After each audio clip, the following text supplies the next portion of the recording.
वज़ीर-ए-आला और कांग्रेस के senior leader Prithviraj Chauhan साहब मेरे साथ इस वक्त जुड़े हुए हैं राज तौर पर। पृथ्वीराज चौहान साहब, न्यूज़ 18 उर्दू और खास मुलाकात में आपका बहुत इस्तकबाल है सर, वेलकम करते हैं सर। सबसे पहले क्योंकि महाराष्ट्र में लगातार हम देख रहे हैं कि मुल्क में जो रियासत, जो स्टेट सबसे ज्यादा मुतासिर है वो महाराष्ट्र है।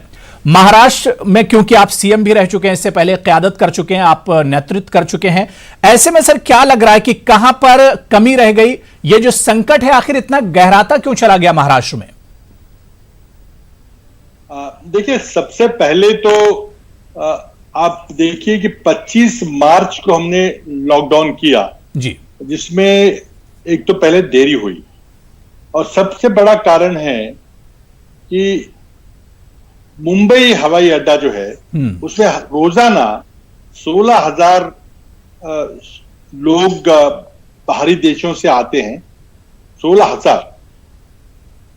अगर आप एक महीने की समय सीमा लगाएं 25 मार्च से पहले जी, तो उस महीने भर में करीब करीब 5 लाख लोग मुंबई हवाई अड्डे आए थे।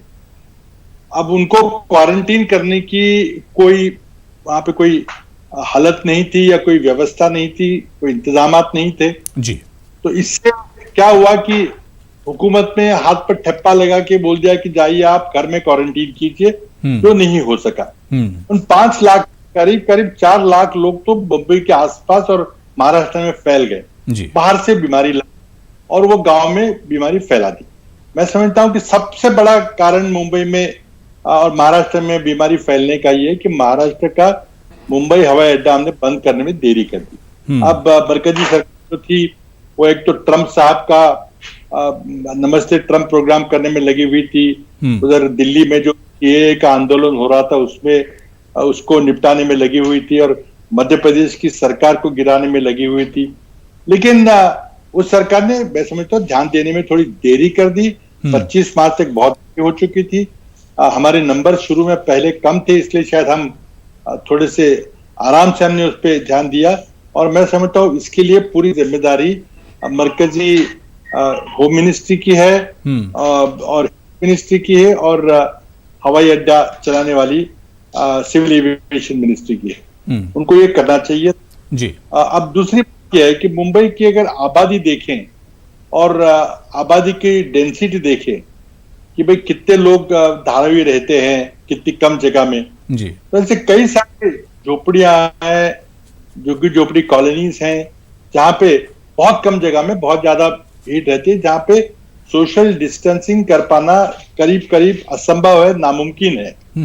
तो ऐसे में मुंबई की तादाद बढ़ गई है, ये बात सही है, चिंता का विषय है। लेकिन मैं समझता हूँ थोड़ी सी सर इसके लिए आप सेंटर को जिम्मेदार ठहरा रहे हैं, लेकिन महाराष्ट्र की जो बीजेपी, जो अपोजिशन जिसे हम कह सकते हैं, जो अपोजिशन है बीजेपी का, वो तो सीधे सीधे उद्धव ठाकरे और जो विकास, जो अघाड़ी जो आप लोगों का है, आप लोगों का जो इत्तेहाद है, उसे एक तरह से नाकाम माना जा रहा है। बीजेपी उस पर सवाल उठा रही है कि पूरा का पूरा जो नेतृत्व है वो एक तरह से फेल हुआ है, उद्धव ठाकरे इसे काबू नहीं कर पा रहे हैं।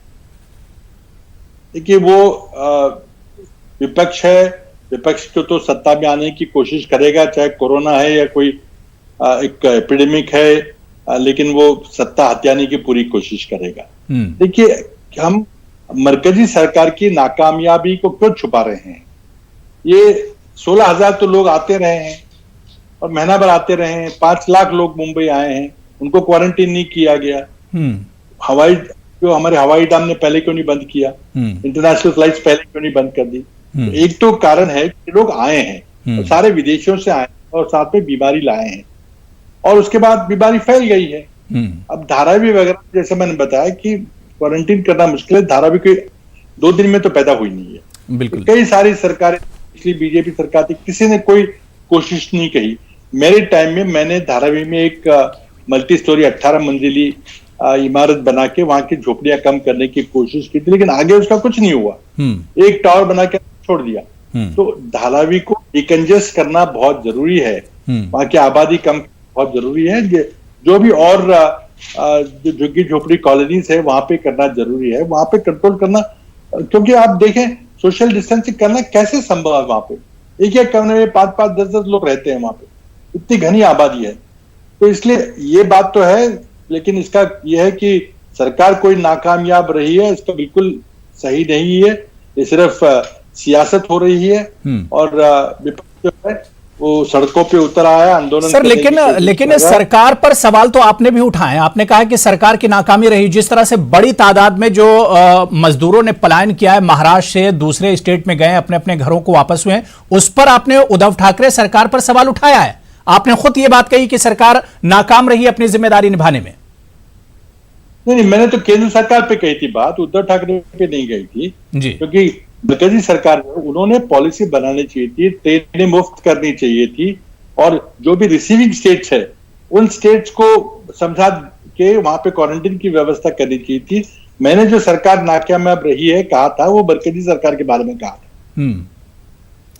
नहीं, लेकिन जिस तरह से मजदूरों की सर बात करें, ठीक है आपने मरकजी सरकार की बात की, लेकिन महाराष्ट्र में जितनी बड़ी तादाद में मजदूर अपने अपने घरों के लिए रोड पर निकले, वो तमाम तस्वीरें आपके सामने भी एक तरह से रही और वो तस्वीरें सामने आई।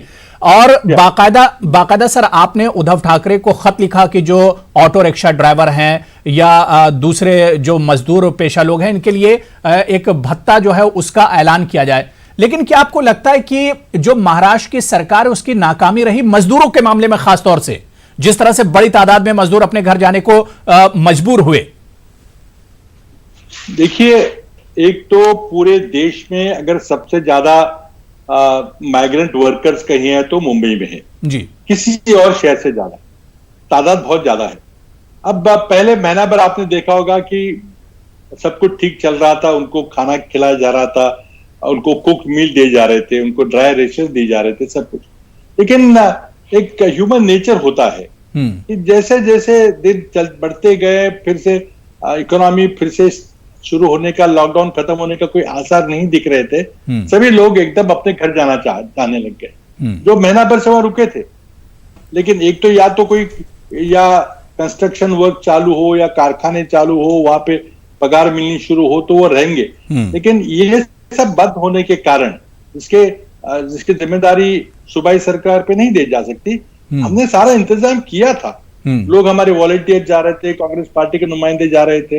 लेकिन जब समय बीतता गया, करीब 2 महीने तक लॉकडाउन हुआ, तो लोग उनको घर पैसे भेजने में दिक्कत होने लगी क्योंकि पगार बंद हो गई थी और घर से खत आने शुरू हो गए थे, फोन आने शुरू हो गए थे कि भाई आपको वहां तनख्वाह भी नहीं मिल रही, तो आप कुछ पैसे भी हमको नहीं भेज रहे हो, तो कम से कम वापस तो आ जाओ। और एक लिमिट होता है कि जिसके चलते आपने उद्धव ठाकरे को जो लेटर लिखा था भत्ते के लिए, क्या उस पर सरकार ने कदम उठाया? क्या क्या एक्शन लिया सरकार ने? मैंने कई सारे सुझाव दिए हैं जी। मैंने मरकजी सरकार को भी सुझाव दिए हैं।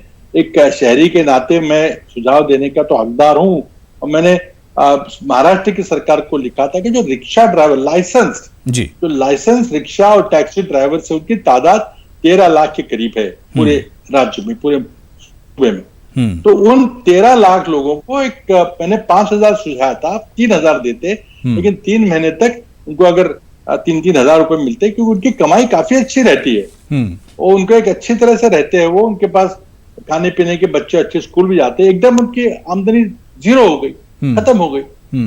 तो अब तो भूखे रहने लगे। तो मैंने ये कहा था, मैंने ये भी कहा था कि जो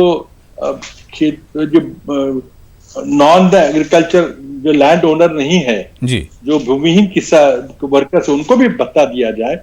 और देखिए, पूरी सवाल जो अभी निर्मला सीतारमण जी का जो पैकेज है, इसका हम जो पुरजोर तरीके से जो विरोध कर रहे हैं, इसका क्या कारण है कि आज जरूरत है कि सरकार अपनी तिजोरी से, अपने बजट से उठाकर पैसे सीधे लोगों के हाथ में दे। अब निर्मला सीतारमण जी ने 20 लाख की तो बात की, प्रधानमंत्री ने 20 लाख की बात की, 20 लाख करोड़ की बात की, लेकिन जब पूरा डिटेल सारे ने देखे तो सिर्फ 1-1.5 लाख करोड़ रुपया ये सीधे लोगों के पास जा रहा है जी, चाहे प्रोविडेंट फंड के तरीके से हो, किसी और तरीके से हो, और बाकी इनको कहा जा रहा है कि आप कर्जा लीजिए। अब टैक्सी ड्राइवर, रिक्शा ड्राइवर को आप कहें कि नहीं, हमको आपको कर्जा देने को तैयार है, कर्जा लीजिए।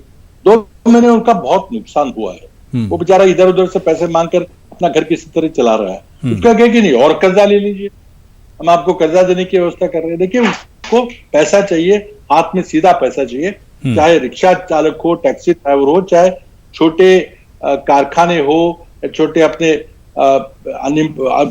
जो वर्कर्स हो जो खुद की रोजी रोटी कमाते हैं, उनका जो नुकसान हुआ है 2-3 महीने का, वो नुकसान की पूरा करने के लिए उनको हाथ में पैसा चाहिए, कैश मिलना चाहिए। अमेरिकी सरकार क्यों दे रही है कैश? हाथ हॉकर्स हैं, सब कुछ जो लोग हैं उनकी डेली कमाई होती है तब वो खाना खाते हैं। 2 महीने से बेचारे बंद पड़े हैं। यानी इसके लिए सीधे सीधे आप सेंटर को जिम्मेदार ठहरा रहे हैं। जो इस तरह की परेशानियां महाराष्ट्र में हैं, इसके लिए एक तरह से आप सेंटर को जिम्मेदार ठहरा रहे हैं। लेकिन मेरा सवाल सीधे सीधे चौहान साहब आपसे यह है कि महाराष्ट्र की सरकार में कितना दिया वहां के मजदूरों को? आखिर मजदूर वहां पर जाने अपने घरों को वापस जाने को मजबूर क्यों हुए? अगर राज्य सरकार के पास जितना था उसमें से मजदूरों के लिए कुछ हुआ होता, उद्धव ठाकरे सरकार ने कुछ किया होता, तो शायद ये मजदूर अपने घरों को वापस नहीं जाते। चौहान साहब देखिए, उद्धव ठाकरे सरकार ने मजदूरों को पका हुआ खाना खिलाया, उनको ड्राई रेशन दिया, उनको और भी जरूरत चीजें थी, सैनिटाइजर हो चाहे साबुन हो, वो सब कुछ देने की कोशिश की, लेकिन पगार नहीं दे सके ना। पगार तो मालिक को देना पड़ेगा। तो ये देखिए, सूबाई सरकार की जो माली हालत है उसको अगर आप देखें तो उनके टैक्सेस कहां से आते हैं? एक आरटीओ से आते हैं, एक लिकर पे शराब पे एक्साइज से आते हैं, एक जब घर बेचते हैं फ्लैट खरीदते हैं तो उस पर स्टैंप ड्यूटी से आते हैं, जो डीजल पेट्रोल की बिक्री होती है उस पर सेल्स टैक्स आता है। ये सारे के सारा बंद था। तो सूबाई सरकार के जो कर है, टैक्सेस हैं, वो सारे बंद हो गए थे। तो इसीलिए हम मांग कर रहे हैं कि मरकजी सरकार को हर एक सूबे को पैसे देना चाहिए सीधा उठाकर। आपने सुना होगा कि जो हमारे वजीर साहब है, डिप्टी सीएम है अजीत पवार जी, जो फाइनेंस मिनिस्टर भी, उन्होंने 50,000 करोड़ की मांग की थी। उसके बाद हमारे जो पुराने वजीर आला थे शरद पवार जी, उन्होंने 1 लाख करोड़ की मांग की थी।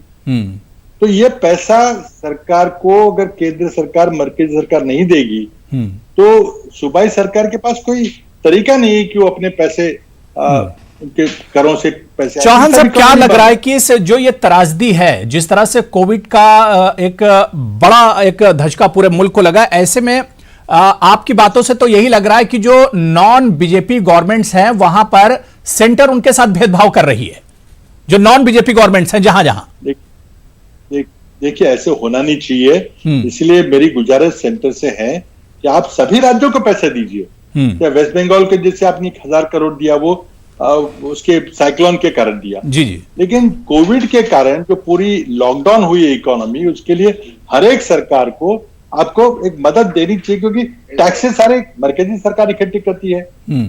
सूबाई सरकार के पास टैक्स इकट्ठे करने का कोई तरीका नहीं है। विशेषकर जब से आप जीएसटी लाए हैं, जो सरकार के पास, सूबाई सरकार के पास जो इंतजाम थे वो भी अब मरकजी सरकार के पास चले गए।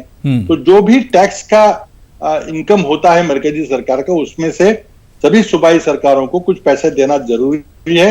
वो नहीं देंगे तो जो महाराष्ट्र की जैसी सूबाई सरकारें हैं वो ज्यादा कुछ नहीं कर सकती, उनके पास कोई तरीका नहीं है। पूरी इकोनॉमी लॉकडाउन होने से उनके जो भी छोटे मोटे इनकम के सोर्सेस थे वो सब बंद हो गए, वो महीने से बंद हो गए। तो इसका किसी न किसी को तो विचार करना पड़ेगा। बिल्कुल। और इसीलिए मैं फिर से कहूंगा कि जो पैकेज प्रधानमंत्री ने घोषणा की थी 20 लाख करोड़ की, बहुत खुश हुए थे हम, लेकिन जब देखा तो खुदा पहाड़ और निकला चूहा वाली बात होगी। 1-1.5 लाख भी कैश, यानी सेंटर के इस पैकेज से महाराष्ट्र खुश नहीं। उद्धव ठाकरे और पृथ्वीराज चौहान जो है वो एक तरह से महाराष्ट्र खुश नहीं हूं। बिल्कुल बिल्कुल। मैं चौहान साहब अभी आपने तस्करा शराब का किया था। शराब पर अगर हम बात करें, गवर्नमेंट ने इसे एक तरह से अलाउ कर दिया, इसकी इजाजत दे दी, और उसके बाद हमने देखा कि किस तरह से सोशल डिस्टेंसिंग की धज्जियां उड़ी थी। अब हमने महाराष्ट्र में देखा कि दुकानें एक तरह से बंद कराई गई, ऑनलाइन इसकी शुरुआत हुई। क्या लगता है चौहान साहब कि जो महाराष्ट्र की इकोनॉमी है, या मुल्क की, हम पूरे मुल्क की इकोनॉमी की बात कर लें, क्या शराब बिकने से इकोनॉमी को कोई फायदा होने जा रहा है? क्या आप देख रहे हैं कि अगर ये शराब इस तरह से बिकेगी, ऑनलाइन अगर बिकेगी, तो हमारी इकोनॉमी को फायदा होने जा रहा है आने वाले दिनों में? देखिए, क्या है कि शराब बेचकर हमको टैक्सेस मिलते हैं, सिगरेट बेचकर टैक्सेस मिलते हैं। तो जब हम जानते हैं कि सिगरेट सेहत के लिए ठीक नहीं है, शराब सेहत के लिए ठीक नहीं है, फिर भी हम क्यों अलाउ करते हैं? क्योंकि सरकार चलाने के लिए, स्कूल खोलने के लिए, अस्पताल खोलने के लिए जो पैसे चाहिए, टैक्सेस चाहिए, तो शराब से आते हैं। तो ये क्या दुविधा है, ये दिक्कत है कि भाई क्यों हम शराब बेचने पे हम जितने जल्दी चालू करने की क्या जरूरत थी? सारे और इनकम सोर्सेस खत्म हो गए थे। ना कोई नई गाड़ियां खरीद रहा था, ना कोई नए फ्लैट खरीद रहा था, पेट्रोल डीजल पंप सारे बंद थे, जीएसटी का जो हिस्सा मरकजी सरकार से आना चाहिए तो वो नहीं आ रहा था, करीब करीब 15,000 करोड़ बकाया है। तो सरकार क्या करेगी? सरकार ने क्या किया? पगार काट दी, सारे सरकारी मुलाजिमों की, मंत्रियों की, विधायकों की पगार काट दी, 30% घटा दी। उससे क्या होगा? उससे कुछ नहीं होने वाला है। लेकिन इसलिए जहां से भी हमारे टैक्सेस आते हैं उनको फिर से शुरू करना पड़ेगा। लेकिन अब गाड़ियां बेचना, फ्लैट बेचना, डीजल पेट्रोल पंप शुरू करना भी देर लगेगी। अब ये रेडी मार्केट है, इसलिए बिल्कुल। और सोचा कि और चौहान साहब, आपने एक मशवरा भी दिया था कि जो धार्मिक ट्रस्ट हैं, जो मजहबी ट्रस्ट हैं, उनके यहाँ जो सोना है उसे बेचा जाए और इस मुश्किल घड़ी में उसका इस्तेमाल किया जाए। और उस पर भी हमने देखा कि बड़ी चेमेगोइयां हुई, बड़े सवाल बीजेपी की तरफ से, खासतौर से अपोजिशन की तरफ से उठाए गए। क्योंकि देखिए, मैंने कोई किसी मजहब का नाम नहीं लिया था, मैंने सभी धार्मिक संस्थाओं की बात की थी। और उसके चलते मैंने ये भी नहीं कहा था कि जबरदस्ती हत्या जाए। एक मशवरा था आपका जी, लोन पे लिया जाए। जैसे पहले 2015 में नरेंद्र मोदी ने ये स्कीम लाई थी, गोल्ड मोनेटाइजेशन स्कीम लाई थी, जिसके चलते 20 टन सोना मंदिरों ने या कई और जगह ने सरकार को दिया था। उसी स्कीम को आगे बढ़ाने के लिए मैंने कहा था। लेकिन जानबूझ के भाजपा वाले एक मजहबी दरार पैदा करना चाहते। कोई भी बात करे तो आप उसमें मजहबी बात लाते हैं। तो लेकिन उनको मुंह की खानी पड़ गई, क्योंकि लोगों ने बड़ा समर्थन दिया कि नहीं, आज देश पे बहुत बड़ा भारी संकट है, अगर सोना है तो उसको उधार लिया जाए। हमने ये नहीं कहा था कि लेके आप बेच दो, उधार लिया जाए, उनको सूद दिया जाए, उनपे ब्याज पे लिया जाए, जिससे पहले भी लिए थे। अटल बिहारी वाजपेयी ने 1999 में जैसे लिया था, नरेंद्र मोदी ने 2015 में लिया था, उस तरह का मेरा एक सुझाव था। वो भी प्रधानमंत्री को था, कोई मैंने कांग्रेस पार्टी को सोना देने की नहीं बात कही थी। लेकिन सवाल खड़ा कर दिया बीजेपी ने। अच्छी बात है, मैं चाहता हूं कि जो हिंदू समाज में जो एक सेक्युलर माइंडेड लोग हैं, रैशनल लोग हैं और एक फंडामेंटलिस्ट लोग हैं, उनके बीच में चर्चा जरूर होनी चाहिए। बिल्कुल। चौहान साहब, अब सवाल ये उठ रहा है कि खासतौर से अगर हम महाराष्ट्र की बात करते हैं तो यहां पर चाहे भिवंडी की बात करें, कोकण की बात करें या फिर मालेगांव की बात करें, ये सब ऐसे इलाके हैं जो पावरलूम जो सेक्टर हो उस पर एक तरह से डिपेंड है। पावरलूम सेक्टर की बात कर लें, अनऑर्गेनाइज सेक्टर की बात कर लें, इन्हें पटरी पर लाने के लिए अब क्या कुछ करने की जरूरत होगी? सरकार इनके लिए क्या कुछ सोच रही है आगे? देखिए, मैं सिर्फ भिवंडी मालेगांव की बात नहीं कर रहा हूं, मैं सारे महाराष्ट्र की या शायद सारे देश के जो माइक्रो